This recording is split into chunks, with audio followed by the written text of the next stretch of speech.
Welcome back to the deep dive.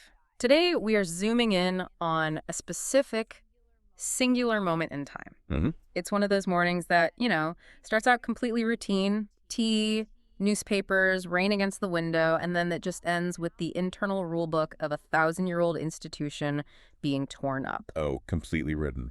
We are talking about January 4th, 2026. It's a fascinating case study in how power actually works, isn't it? I mean, usually when we talk about history shifting, we're looking for these big, loud moments. Treaties, elections. Right, treaties being signed, scandals that hit the front page of every tabloid. But this was quiet. So quiet. This was a conversation in a private room and a piece of technology that someone, simply forgot to turn off. Exactly. It's the hot mic moment to end all hot mic moments. We're digging into what our sources are now calling the palace recalibration. And what really gets me about this whole story is the scale of the fallout. On the surface, it looks like a bit of family drama, a grandmother making a comment about a grandchild. You could dismiss it as gossip. Totally. But when you actually read through the timeline, it feels less like gossip and more like a silent civil war about the very soul of the monarchy. That's a fair assessment, though I'd argue it's maybe less of a war and more of a correction, a realignment. Okay. Because it pits two totally different philosophies against each other. You have the old way, this survivalist mentality where children are seen as dynastic tools. Arrangements to be managed. Exactly, for the good of the firm. And then colliding with that, you have this new, really fierce protective stance led by Princess Anne and, of course, Prince William. So let's set the scene before we get into the heavy philosophy. January 4th, 2026. Queen Camilla is having a private conversation. She thinks she's totally off the record. And she starts talking about Princess Charlotte. Now, I want to be really clear here because the source makes an important distinction. She wasn't trashing her, right? No, and that's crucial to understand. If she had been cruel, if she had been mocking Charlotte, it would be a simple story of a family falling out. It'd be messy, but simple. But the transcript notes that she spoke with assumption. She was discussing Charlotte's future not as a life to be lived, but as an arrangement. An arrangement? Yeah. She described the princess's future as a narrow path shaped by tradition and convenience. A narrow path. That phrase it really stuck with me. It's almost more chilling than an insult because it implies this total lack of agency. Precisely. Yeah. It's the banality of it. She was speaking from a place of what she considered, realism. Right. You have to remember, Camilla's worldview is shaped by decades of being hammered by that system. She survived the 90s. In her mind, order is control, and control is survival. She probably thought she was just stating facts. She didn't realize that the very definition of survival was changing right under her feet. And the catalyst for all of this, a junior aid and a file that didn't close. I mean, the tech part of this is just a nightmare. It's the human error factor, but it's also a user interface failure. The source mentions a recording system was left active after an earlier briefing, but here's the kicker. There was no red flashing light, no on-air sign, just a digital file that remained open on a minimized window. That is terrifying. We've all been there, right? Thinking you're on mute on a Zoom call when you are definitely not. Exactly. But with slightly higher stakes than your coworker hearing you complain about the coffee. Just a little. So imagine being that aide. You walk over to the screen, you see the sound levels just flickering, and you realize you are holding a hand grenade. And this is where we get maybe the best description of the palace culture in the entire document. The source calls the reaction panic without noise. I love that phrase, panic without noise. It captures the environment perfectly. In a corporate setting, people might be running down hallways shouting for a lawyer. Total chaos. Here, it's quiet glances, tightened expressions. The information travels in fragments up the chain of command, but nobody is running. It's this disciplined, terrifying efficiency. Meanwhile, Camilla has no idea. She's walking around, but she starts to feel the vibe shift. The source says respect felt thinner. Yeah, warmth was fading. It's like a horror movie where the protagonist doesn't know the killer's in the house, but the background music has changed. She's sensing the withdrawal of loyalty before she even knows she's lost it. And the real turning point, the moment this goes from an embarrassing leak to a structural shift, is when the news reaches Princess Anne. The source says she didn't react with shock, but with recognition. That's such an interesting word choice. It is. I mean, think about Anne's life. She's seen generations of royal children pushed into these narrow paths. When she heard that recording, she didn't just hear Camilla. She heard the echo of every mistake the monarchy has made with its children for the last 50 years. So she hears this, she knows the Queen Consort is effectively planning to sideline Charlotte's personality for the sake of convenience. I'd be furious. I would be storming into the room. But Anne doesn't do that. No, because Anne is a strategist. She decides that anger is a waste of power if used too early. That is such a boss move. It's discipline. She waits because she knows this isn't about winning a shouting match. It's about drawing a line in the sand that can never be crossed again. If she yells, it's a fight. If she plans, it's policy. And that leads us to the meeting on January 5th. This is the confrontation. Okay, so let's get in the room. Anne requests the meeting. Camilla walks in, composed. She's probably thinking, okay, I'll explain this away. It's a misunderstanding. Totally. I'm the queen. I can smooth this over. Right. And honestly, can we play devil's advocate for Camilla for a second here? Yeah. Is she entirely wrong? I mean, she's looking at a young girl who is going to be scrutinized by the global press for the rest of her life. Isn't there an argument that saying, hey, we need to narrow her path is actually a form of protection? That is absolutely Camilla's defense. And it's a defense born of trauma. She argues that she's being realistic. She tells Anne that shaping a future queen requires honesty, not coddling. I'm the only one willing to say the hard truth. Exactly.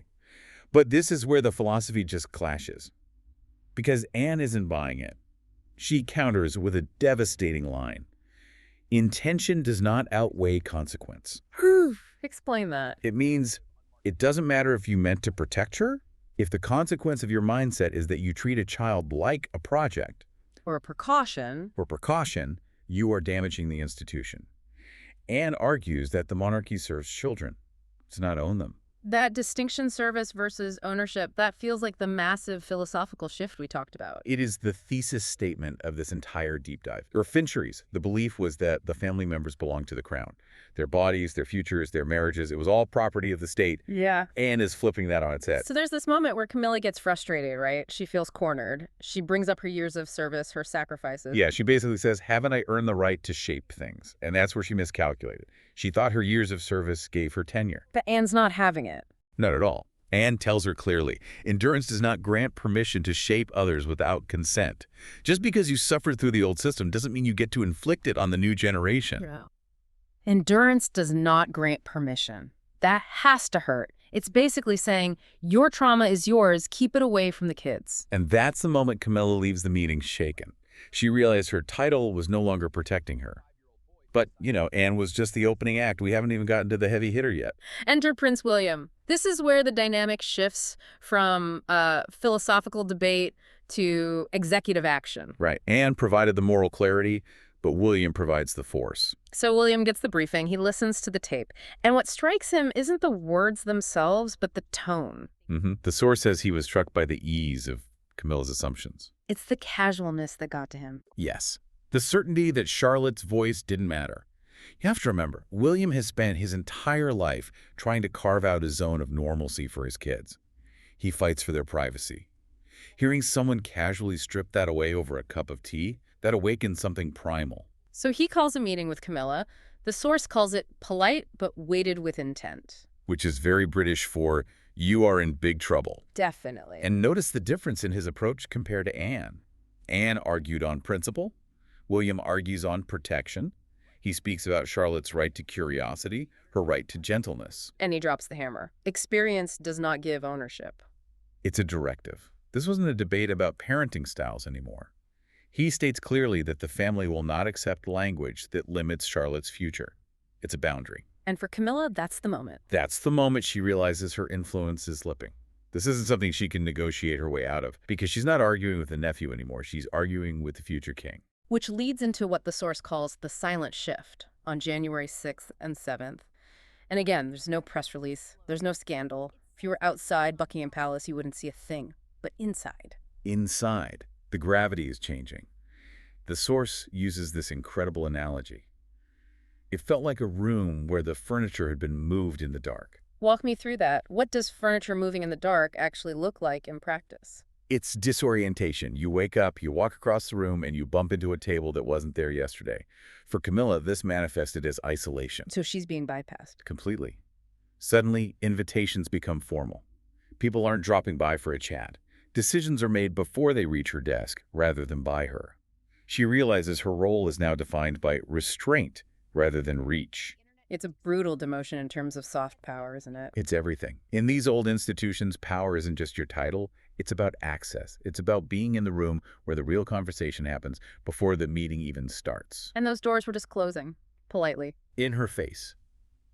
It's a constructive dismissal of her influence. She is still queen consort, she still cuts ribbons, but she is no longer an architect of the family's future. Meanwhile, you have this alignment of Anne and William. Not by ambition, the source says, but by duty. It's a powerful combination.